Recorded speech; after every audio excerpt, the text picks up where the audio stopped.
Сәлеметсіздер ме? Бірінші Алла Тағалаға, екінші Алмагүлге шын жүректен рахмет. Мынау мен ішіп жатырмын, қан қысымымен ауыратынымда. Ішіп жатырмын, оның ешқандай зияны жоқ. Және інім, міне абай 3 жылдан асты, сол жақ құлағы саңырау болып қалып еді, түк естімейтін тас құлақ болып. Сол енді міне 8 күн бойы ішіп еді, 100% еститін болды. Соны енді мына біз өзіміз Петропавл, солтүстік Қазақстан облысы, суық жақта тұрамыз.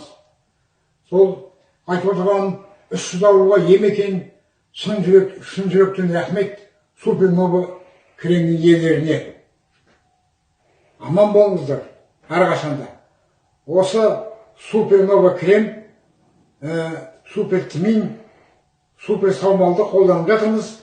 Жақсы нәтиже беріп жатыр. Барлық ауруға ем екен. Рахмет, шын жүректен ризамыз. Мен сіздерді шынымды айтып отырмын. Осыған сеніңіздер.